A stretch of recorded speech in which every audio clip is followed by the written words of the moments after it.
ದಕ್ಷಿಣ ಕನ್ನಡ ಜಿಲ್ಲಾ ಗೃಹರಕ್ಷಕ ದಳದ 15 ಘಟಕಗಳ ಘಟಕಾಧಿಕಾರಿಗಳ ಸಭೆಯು ದಕ್ಷಿಣ ಕನ್ನಡ ಗೃಹರಕ್ಷಕ ದಳದ ಸಮಾದೇಷ್ಟರಾದ ಡಾಕ್ಟರ್ ಮುರಳಿ ಮೋಹನ್ ಚೂಂತಾರಿಯವರ ಅಧ್ಯಕ್ಷತೆಯಲ್ಲಿ ಮಂಗಳೂರಿನ ಮೇರಿ ಹಿಲ್ನಲ್ಲಿರುವ ಗೃಹರಕ್ಷಕ ದಳದ ಕಚೇರಿಯಲ್ಲಿ ನಡೆಯಿತು. ಸಭೆಯಲ್ಲಿ ಮುಖ್ಯವಾಗಿ ಮುಂಬರುವ ಚುನಾವಣಾ ಕರ್ತವ್ಯಕ್ಕೆ ಗೃಹ ರಕ್ಷಕರನ್ನ ಹೆಚ್ಚಿನ ಸಂಖ್ಯೆಯಲ್ಲಿ ನಿಯೋಜಿಸುವ ಬಗ್ಗೆ ಮತ್ತು ಕೋವಿಡ್ ಲಸಿಕೆ ಹಾಕಿಸಲು ಬಾಕಿ ಇರುವ ಗೃಹ ರಕ್ಷಕರಿಗೆ ಕೋವಿಡ್ ಲಸಿಕೆ ಹಾಕಿಸುವಂತೆ ಮನವರಿಕೆ ಮಾಡಲು ಘಟಕಾಧಿಕಾರಿಗಳಿಗೆ ಸೂಚಿಸಲಾಯಿತು. ಇನ್ನು ಗೃಹ ರಕ್ಷಕರ ಕ್ಷೇಮಾಭಿವೃದ್ಧಿ ನಿಧಿಗೆ ವಂತಿಗೆಯನ್ನ ಕಟ್ಟಲು ಬಾಕಿ ಇರುವ ಗೃಹ ರಕ್ಷಕರ ಬಗ್ಗೆ ಚರ್ಚಿಸಿ 3 ವರ್ಷಗಳನ್ನು ಮೀರಿದ ಗೃಹ ರಕ್ಷಕರನ್ನ ನವೀಕರಣ ಮಾಡಿಸಲು ಸೂಚಿಸಲಾಯಿತು. ದಕ್ಷಿಣ ಕನ್ನಡ ಜಿಲ್ಲೆಯಲ್ಲಿ ಸುಮಾರು 1,000 ಹೋಮ್ ಗಾರ್ಡ್ಸ್ಗಳ ಮಂಜೂರಾದ ಗೃಹರಕ್ಷಕರಲ್ಲಿ ಸುಮಾರು 845 ಗೃಹರಕ್ಷಕರಿದ್ದಾರೆ. 15 ಘಟಕಗಳಿದ್ದಾರೆ. ಮಂಗಳೂರು, ಉಳ್ಳಾಳ, ಪಣಂಬೂರು, ಸುರತ್ಕಲ್, ಮುಲ್ಕಿ, ಮೂಡಬಿದ್ರೆ, ಬಂಟ್ವಾಳ, ವಿಟ್ಲ, ಪುತ್ತೂರು, ಕಡಬ, ಉಪ್ಪಿನಂಗಡಿ, ಬೆಳ್ತಂಗಡಿ, ಸುಳ್ಯ, ಬೆಳ್ಳಾರೆ, ಸುಬ್ರಹ್ಮಣ್ಯ ಹೀಗೆ 15 ಘಟಕಗಳಿದೆ.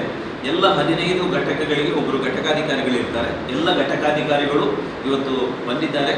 ಉಪಸಮಾದೇಶರಾದ ರಮೇಶ್ ಹಾಗೂ ಕಚೇರಿಯ ಸಿಬ್ಬಂದಿಗಳ ಜೊತೆ ಸೇರಿ ಇವತ್ತು ನಾವು ಘಟಕಾಧಿಕಾರಿಗಳ ಸಭೆಯನ್ನು ಪ್ರತಿ 3 ತಿಂಗಳಿಗೊಮ್ಮೆ ಮಾಡುವಂಥ ಸಭೆ.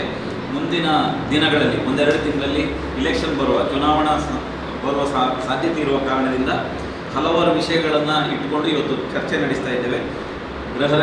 ಚುನಾವಣೆ ಸಂದರ್ಭದಲ್ಲಿ ಗೃಹರಕ್ಷಕರು ಬಹುಮುಖ್ಯ ಭೂಮಿಕೆ ವಹಿಸ್ತಾರೆ. ಎಷ್ಟು ಗೃಹರಕ್ಷಕರನ್ನು ನಾವು ಚುನಾವಣೆ ಕರ್ತವ್ಯಕ್ಕೆ ನೇಮಿಸಬಹುದು ಹಾಗೂ ಪ್ರತಿ 3 ವರ್ಷಗಳಿಗೊಮ್ಮೆ ಗೃಹರಕ್ಷಕರ ನವೀಕರಣ ಆಗಬೇಕು, ರಿನಿವಲ್ ಆಗಬೇಕು.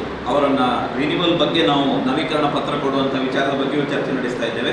ಅದೇ ರೀತಿ ನಿಷ್ಕ್ರಿಯ ಗೃಹರಕ್ಷಕರು ಈ 846ರಲ್ಲಿ ಕೆಲವೊಂದು ಗೃಹರಕ್ಷಕರು ಬೇರೆ ಕಡೆ ಕೆಲಸ ಸಿಕ್ಕಿದಾಗ ನಮ್ಮ ಇಲಾಖೆಯನ್ನು ಬಿಟ್ಟು ಬೇರೆ ಇಲಾಖೆಗೆ ಹೋಗ್ತಾರೆ. ಅಂತಹ ನಿಷ್ಕ್ರಿಯ ಗೃಹರಕ್ಷಕರ ಪಟ್ಟಿ ಮಾಡಿ ಅವರನ್ನು ನಾವು ರೂಲಿಂದ ತೆಗೆದು ಹೊಸ ಗೃಹರಕ್ಷಕರನ್ನು ಸೇರಿಸಿಕೊಳ್ಳುವ ಬಗ್ಗೆ ಚರ್ಚೆಯನ್ನು ನಡೆಸ್ತಾ ಇದ್ದೇವೆ. ಈ ಸಂದರ್ಭದಲ್ಲಿ ಉಪಸಮಾದೇಷ್ಟರಾದ ರಮೇಶ್, ಕಚೇರಿಯ ಅಧೀಕ್ಷಕರಾದ ರತ್ನಾಕರ್, ಪ್ರಥಮ ದರ್ಜೆ ಸಹಾಯಕಿ ಶ್ರೀಮತಿ ಅನಿತಾ ಟಿಎಸ್ ಸೇರಿದಂತೆ 15 ಘಟಕಗಳ ಘಟಕಾಧಿಕಾರಿಗಳು ಉಪಸ್ಥಿತರಿದ್ದರು.